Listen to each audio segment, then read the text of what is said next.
Hi అందరికీ నమస్కారం. Welcome to our channel. ప్రస్తుతం మనతో పాటు గెస్ట్గా ఉన్నారు రామబ్రహ్మం గారు. సార్ నమస్తే అండి. నమస్తే సార్, వైసీపీ మాజీ ఎమ్మెల్యే అండ్ మంత్రి అయిన కొడాలి నాని గారి మీద ఒక వివాదం అయితే నడుస్తుంది, 100 కోట్ల స్కామ్ అని. మరి దాని గురించి ఏమైనా చెప్తారా? ఒకటే ఉంది, కొడాలి నాని చుట్టూ చాలా వివాదాలు ఉన్నాయి. అది ఇప్పుడు ఒకటి ఏదో పేపర్లో వచ్చినట్టు ఉంది. గుడివాడ నియోజకవర్గంలో మల్లవల్లి గ్రామంలో జగనన్న సెంటు పట్టాల పేరుతో పల్లపు ప్రాంతం కొని దానికి పట్టాలు పంచారు. ఆ గోతిని పోడ్చడానికి ఎర్రమట్టి మట్టి తోలకం, ఆ మట్టి స్కామే ఈ 100 కోట్ల స్కామ్. దాన్ని కూడా 16 మంది పేరు మీద, అక్కడ స్థానికంగా ఉన్న యువకుల పేరు మీద కాంట్రాక్ట్లు ఇప్పించి వాళ్ళకి కట్టబెట్టి వాళ్ళ దగ్గర నుంచి తను తీసుకున్నాడు రిటర్న్ ఆ అమౌంట్. అది స్కామ్.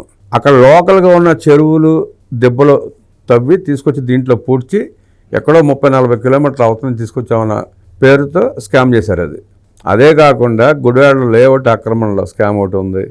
ఇసుక స్కామ్, ముఖ్యంగా ఇసుక 1500 కోట్ల రూపాయల పైన స్కామ్ చేశాడని చెప్పి ప్రచారం కూడా ఉంది. వాటి మీద కూడా ఇంకా విచారణ మొదలుపెట్టినట్లేరు. ఇదొకటి మాత్రం వెలుగులోకి వచ్చింది. ఆ 16 మంది స్థానికులకి కాంట్రాక్ట్ ఇప్పించి వాళ్ళ దగ్గర నుంచి తను రిటర్న్ తీసుకుని దోసుకున్న వైనం అది కూడా వాళ్ళ 16 మందికి ఏం తెలియదు. వాస్తవంగా వాళ్ళకి ఎట్లా ఏంటి ఎలా వచ్చినాయి అనేది తెలియదు. అదే స్కామ్లేగా స్క్రిప్టెడ్ స్కామ్లే చేశాడు దాన్ని. ఎవరికో డైరెక్టర్కి ఇచ్చినట్టు, డైరెక్టర్ తనకైతే రిటర్న్ ఇస్తున్నట్టు, ఆ డబ్బులు తన పేరు మీద వేసుకోకుండా వీళ్ళ పేరు మీద వేసి రిటర్న్ తీసుకుంటున్నట్టు ఏదో డ్రామా ప్లే చేశాడు. దాని మీద ఇప్పుడు నోటీసులు వచ్చినాయి వాళ్ళకి. ఆ 16 మందికి ఇన్కమ్ ట్యాక్స్ నోటీసులు పంపించారు. ఈ కోర్టులు ఏంటి, ట్రాన్సాక్షన్ ఏంటి, అసలు మీదేంటి, 2 వాయిదాలకు రమ్మంటే వాళ్ళు వెళ్ళి మొత్తుకోవడం జరిగింది. ఏంద్ర బాబు మా పేరు మీద నోటీసులు వచ్చినాయి, ఆ డబ్బులను నువ్వే తీసుకున్నావు కదా, నువ్వే సమాధానం చెప్పి నువ్వే కట్టాలని చెప్పి అడిగిన నేపథ్యంలో కొడాలని నాకేం సంబంధం లేదు, కావాలంటే మీరు ఏం చేసుకుంటారు చెప్పుకోండి, లేదంటే మీరు మరణించినట్టు సర్టిఫికేట్లు ఇస్తాను, అవి తీసుకెళ్ళి పంపించుకోండి వాళ్ళకి, మీరు పారిపోండి ఎక్కడి నుంచి చెప్పి సలహా ఇచ్చాడని చెప్పి తెలిసింది. అలాంటి తప్పుడు పనులు చాలా చేశాడు అతను. ఆ ఇన్కమ్ ట్యాక్స్ వాళ్ళకి వీళ్ళు ఏం సమాధానం చెప్పాలి? పనులు చేసాం, మా పేరు మీద బిల్లులు వచ్చి డబ్బులు వచ్చినాయి, ఆ డబ్బులు మళ్ళీ వెనక కొడాలి నానికే ఇచ్చాం, అంతే కదా చెప్పాల్సింది.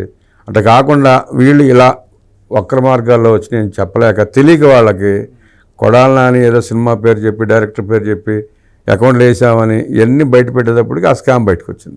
దాని మీద విచారణ జరుగుతుంది. మరి అరెస్ట్ ఎప్పుడు చేస్తారనేది చూడాలి. ఓవరాల్గా ఎన్ని కోట్ల స్కామ్ జరిగిందంటారు? కొడాలి నాని మంత్రిగా చేసిన ఆ పీరియడ్లో దాదాపు 5-6 వేల కోట్ల రూపాయల స్కాములు చేశాడు. సన్న బియ్యం పేరుతో సంచులు అన్నాడు 700 కోట్లు. ఆ సన్న బియ్యం ఏమైనా తెలియదు, సంచులు ఏమైనా తెలియదు, సుమారు 750 కోట్ల రూపాయలు చేశాడు. అదే ఒక స్కామ్ ఉంది. పీడిఎస్ బియ్యం కాకినాడ చేర్చిన దాంట్లో కూడా స్కామ్లో కూడా ఉన్నాడు అతను. ఆనాడు మంత్రి అతనే. ఏదైతే ద్వారంపూడి చంద్రశేఖర్ రెడ్డి మొన్న దాడులు చేసి 50,000 మెట్రిక్ టన్నులు పట్టుకున్నారో నాదెళ్ల మనోహర్ గారు వాళ్ళు, ఆ స్కామ్లో అతని పాత్ర కూడా ఉంటుంది. ఆ రోజు మంత్రి అతనే. ఓకే. సివిల్ సప్లైస్ శాఖ మంత్రిగా చేశాడు అతను. సన్న బియ్యం భూమి సంచుల స్కామ్ ఒకటి ఉంది, ఆ లేఅవుట్ల స్కామ్ ఒకటి ఉంది, ఇప్పుడు కొత్తగా మల్లవల్లి భూమి స్కామ్ ఒకటి ఉంది, ఆ బియ్యం స్కామ్ ఒకటి ఉంది, ఇసుక స్కామ్, శాండ్ స్కామ్ కూడా భారీగానే చేశాడు అతను. అది కూడా సుమారుగా 1500 నుంచి 2000 కోట్ల రూపాయలు ఉంటుందని చెప్పి అంచనా.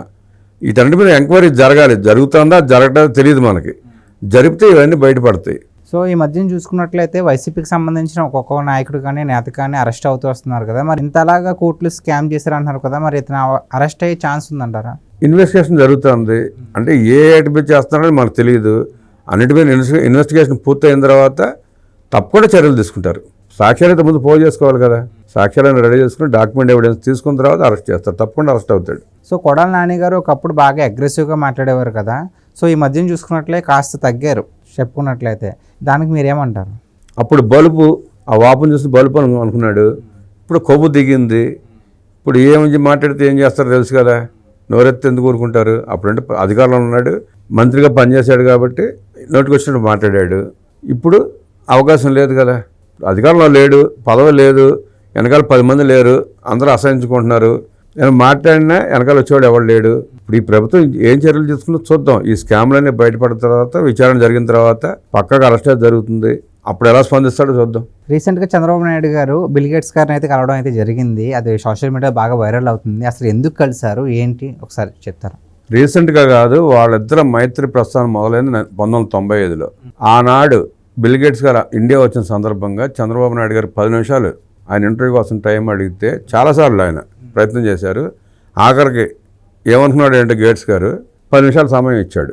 ఆ 10 నిమిషాలు 40 నిమిషాలు చేశాడు చంద్రబాబు నాయుడు గారు. చంద్రబాబు గారు ఇచ్చిన పవర్ పాయింట్ ప్రజెంటేషన్కి ఆయన మంత్రముగ్ధుడై చంద్రబాబు గారి కోరికలనే తీర్చాడు అన్నాడు. మైక్రోసాఫ్ట్ అలాగే వచ్చింది. గచ్చిబౌలి దగ్గర మైక్రోసాఫ్ట్ ఉంటుంది. ఆ మైక్రోసాఫ్ట్ రావడంతో సైబరాబాద్ రూపురేఖలు మారిపోయినాయి. లక్షలాది ఉద్యోగాలు వచ్చినాయి. మీ వాళ్ళ ఐటీ ఎంత డెవలప్ అయిందంటే కారణం ఆ రోజు మైక్రోసాఫ్ట్ పెట్టడమే. ఆ పరిచయం అలా కొనసాగుతూనే ఉంది. మధ్యలో 2-3 సార్లు కలిశారు. మొన్న దావోస్లో కూడా ఇద్దరు కలిశారు. గేట్స్ గారు ఏదో బుక్ రాసి బాబు గారు ప్రజెంట్ చేశారు. ఆయన ఆహ్వానం మేరకు, ఆయన కోరిక మేరకు ఇండియా వచ్చినప్పుడు ఏదో మాట్లాడదామన్నారు. అలాగే నిన్న ఢిల్లీ వచ్చారు. ఢిల్లీలో కూడా చంద్రబాబు నాయుడు గారు అడిగిన ప్రతిదీ ఆయన ఒప్పుకున్నాడు. గేట్స్ ఫౌండేషన్ ద్వారా విద్య, వైద్యం, ఉద్యోగ అవకాశాలు, యువత వీటి మీద అవగాహన ఒప్పందాలు కూడా జరిగినాయి. రాష్ట్ర భవిష్యత్తు దశ మార్చే ఇంటర్వ్యూ నిన్న. వారిద్దరు కలయిక ఆంధ్రప్రదేశ్ రాష్ట్ర భవిష్యత్తుని దశని మార్చే కలయిక. అది దశ మారబోతోంది. వీటితో పాటు మైక్రోసాఫ్ట్ని కూడా పెట్టే అవకాశం ఉంది. ఇంకా అది బయటికి వెల్లడించలేదు. సాఫ్ట్వేర్ కంపెనీలు చాలా రాబోతున్నాయి. మైక్రోసాఫ్ట్ అధినేత బిల్ గేట్స్ అంటే ప్రపంచానికి ఐటీని పరిచయం చేసిన వ్యక్తి. ఆయనే మళ్ళీ ఇప్పుడు ఆర్టిఫిషియల్ ఇంటెలిజెన్స్ని కూడా పరిచయం చేస్తున్నారు. ఆర్టిఫిషియల్ ఇంటెలిజెన్స్ని అన్ని శాఖల్లో ఏదైతే విద్య, వైద్యం వీటిలో అనుకున్నామో వాటిలో ప్రవేశపెట్టబడుతున్నారు. ఆ ఏఐ టెక్నాలజీతో వినూత్నంగా ఇవన్నీ బాగు చేసుకుంటూ రాష్ట్రాన్ని అభివృద్ధి చేసే దిశగా వారి అడుగులు పడుతున్నాయి. చంద్రబాబు గారు అంటే 5G, ఇప్పుడు 5G నడుతుంది. ఆయన 6G, 5G కంటే స్పీడ్గా ఉంటాడు. ఆయన ఎప్పుడు అంత స్పీడ్గా ఉంటాడు. ఆయన అందిపుచ్చుకొని రాష్ట్రాన్ని అభివృద్ధి చేయడానికి ఆయన సహకారం తీసుకుని అలాగే వారి మైత్రి బంధాన్ని నిరూపించే దిశగా ఇంకొక అడుగు పడబోతుంది. సో ఇదే బిల్ గేట్స్ గారు అలాగే చంద్రబాబు నాయుడు గారు కలిసి ఒకప్పుడు తెలంగాణని అంటే ఈ హైదరాబాద్ని చాలా అప్డేట్ చేశారు కదా. సో ఈ వీళ్ళిద్దరి కాంబినేషన్ మళ్ళీ ఇప్పుడు నడుస్తుంది కదా. సో ఆంధ్రప్రదేశ్ ఎలా ఉండబోతుంది అంటారు? అంటే అప్పుడు ఐటీని అందిపుచ్చుకుని సైబరాబాద్ని డెవలప్ చేసి రాష్ట్ర యువతకి ఉద్యోగాలు కల్పించాడు చంద్రబాబు నాయుడు గారు. ఇవాళ ఏఐని పరిచయం చేస్తూ లక్షల ఉద్యోగాల వైపు అడుగులు వేసే దిశగా మొదలుపెట్టారు. ఏదైతే ఎన్నికల ముందు లోకేష్ గారు 20 లక్షల ఉద్యోగాలు అన్నాడో ఆ 20 లక్షలే కాకుండా ఇంకా అధికంగా కూడా వచ్చే అవకాశం కనబడుతుంది. ఇప్పుడు బిల్ గేట్స్ గారితో ఒప్పందాలు, ఆ ఏఐ టెక్నాలజీ ఇవన్నీ ఫాస్ట్గా రావడంతో ఆ ఉద్యోగ కల్పన వాళ్ళు ఇచ్చిన వాగ్దానం నెరవేరే దిశగానే అడుగులు పడుతున్నాయి. అది కాకుండా ఏఐ టెక్నాలజీ, బిల్ గేట్స్తో ఒప్పందాలే కాకుండా అనేక పరిశ్రమలు వచ్చినాయి. నిన్న అశోక్ లేలాండ్ కూడా ప్రారంభోత్సవం చేసుకున్నాం. అలాగే విశాఖపట్నంలో ప్రధానమంత్రి గారు అనేక పరిశ్రమలు శంకుస్థాపన చేశారు. ఇదే మీకు ఏఐ టెక్నాలజీ అన్నింటిలో ఉపయోగపడుతుంది. ఓకే. సో మీరు అన్నట్టుగానే విద్య, వైద్యం అలాగే ఆరోగ్యం గురించి అంటున్నారు కదా. సో వాటి వల్ల ఉపయోగాలు ఏమంటారు? ఏఐ టెక్నాలజీతో ఉన్న అవకాశం ఏంటంటే ఫాస్ట్గా మీకు ఐడెంటిఫై చేసుకోవడానికి కానీ లేదంటే మీ డేటా స్టోరేజ్ చేసుకోవడానికి కానీ అవకాశాలు ఉంటాయి దాంతో.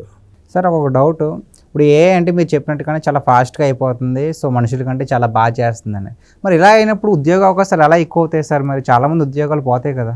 ఇప్పుడు ఆ ఏఐ టెక్నాలజీ డెవలప్ చేయటకు, దాన్ని ఆపరేట్ చేయడానికి ఉద్యోగస్తులు కావాలి కదా. అది ఉద్యోగాలు కల్పనగా తగ్గటం ఏమి ఉండదు. పెరిగే అవకాశం, తగ్గే అవకాశం ఏమి ఉండదు. Okay, thank you. నమస్తే.